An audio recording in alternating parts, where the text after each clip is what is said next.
Pengertian strategi pembelajaran aktif atau active learning.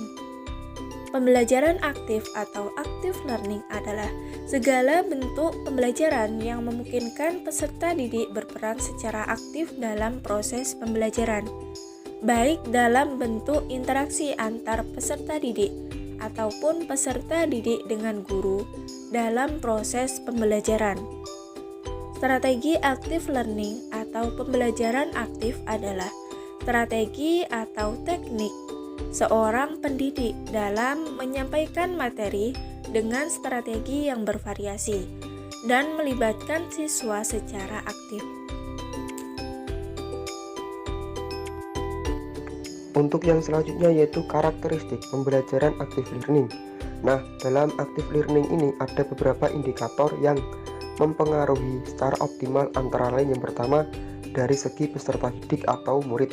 Yang pertama itu keinginan dan keberanian dalam menampilkan minat, bakat, kebutuhan, dan permasalahannya. Yang kedua, keinginan dan keberanian serta kesempatan untuk partisipasi dalam kegiatan belajar, proses dan kelanjutan belajar, misalkan aktif dalam bertanya, aktif dalam maju ataupun menjawab pertanyaan dari guru-guru. Yang selanjutnya itu dari segi pengajar, guru, usaha seorang guru mendorong, membina gairah belajar dan partisipasi peserta didik secara aktif bertanya, yang sebagaimana telah saya sebutkan yang di atas tersebut. Yang selanjutnya yaitu dari program mengajar, tujuan pengajar dan konsep maupun isi pelajaran yang sesuai dengan kebutuhan, minat, dan kemampuan didik. Contohnya, guru ini harus memahami karakteristik dari setiap peserta didik. Nantinya ketika dapat memahami karakteristik peserta didik, itu si guru itu akan mampu apakah materi ini cocok dengan murid ataupun tidak.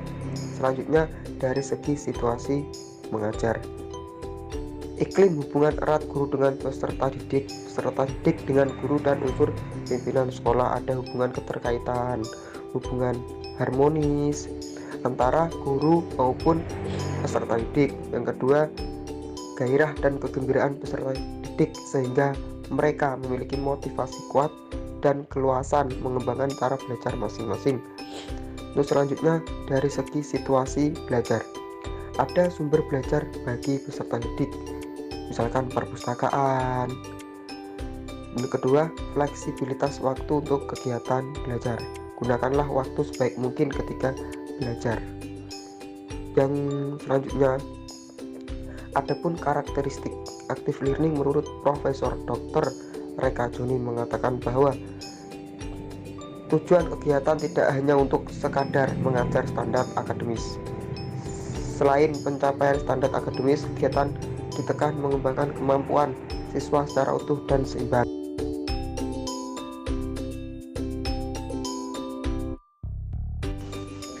Selanjutnya yaitu faktor-faktor pendukung dan penghambat dalam pelaksanaan pendekatan belajar aktif. Faktor pendukung yang pertama yaitu guru sebagai pendidik yang profesional. Jadi, sebagai pendidik yang memusatkan perhatian kepada kepribadian siswa, khususnya emansipasi dari siswa. Sebagai guru pengajar, ia bertugas mengelola kegiatan belajar siswa di sekolah. Yang kedua yaitu penyediaan alat peraga atau media. Jadi, alat atau media ini harus diupayakan selengkap mungkin agar segala aktivitas mengajar dapat dibantu dengan media tersebut. Yang ketiga yaitu kelengkapan perpustakaan. Jadi, dalam menunjang pengajaran, hendaknya perpustakaan diisi dengan berbagai buku yang relevan sebagai upaya untuk pengayaan dan menambah wawasan, sehingga tujuan pengajaran akan mudah tercapai secara efektif dan efisien. Selanjutnya yaitu faktor penghambat. Yang pertama, siswa yang gemar berbicara akan menguasai diskusi, sedangkan yang sukar atau sulit mengeluarkan pendapat akan cenderung lepas tanggung jawab. Yang kedua, diskusi banyak menyita waktu dan terkadang keluar dari tema saking asyiknya berbicara atau ngobrol. Yang ketiga, sarana dan prasarana yang kurang memadai. Yang keempat, kesulitan dalam mengadakan evaluasi dan pengaturan waktu yang kadangkala kelebihan waktunya dan kadangkala juga kekurangan waktu yang dapat menyebabkan kegagalannya dalam melaksanakan rencana-rencana yang telah ditentukan sebelumnya. Yang terakhir adalah penerapan strategi active learning dalam pembelajaran pendidikan agama Islam. Nah, pendekatan active learning dapat diterapkan seorang guru dengan memberikan kemudahan untuk peserta didik dalam proses pembelajaran dengan menyediakan berbagai media, sarana, dan sumber belajar yang layak. Hal ini tidak mewajibkan guru untuk memberikan teori secara terus-menerus, namun bisa disesuaikan dengan kondisi dan strategi yang kiranya dapat diterima dengan baik untuk proses belajar peserta didik. Pembelajaran aktif sangat tepat untuk proses pembelajaran pendidikan agama Islam. Bahkan banyak metode di dalamnya yang dapat diterapkan pada masing-masing materi PAI. Nah, penerapan pendekatan active learning mengajak siswa untuk mampu berpikir kritis, lebih kreatif, mampu mengambil peran, dan mampu menerapkannya.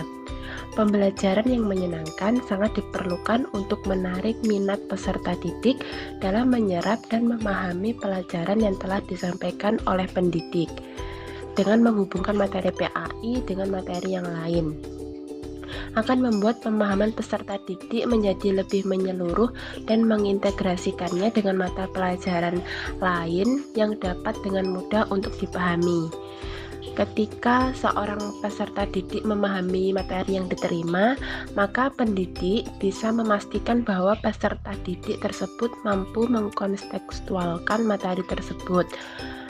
Kreativitas dan kejelian pendidik terhadap kondisi sosial dan budaya harus mampu mengilustrasikan materi pembelajaran PAI agar materi tidak terkesan ketinggalan zaman dan mampu diterapkan dalam keadaan dan kondisi yang sesuai.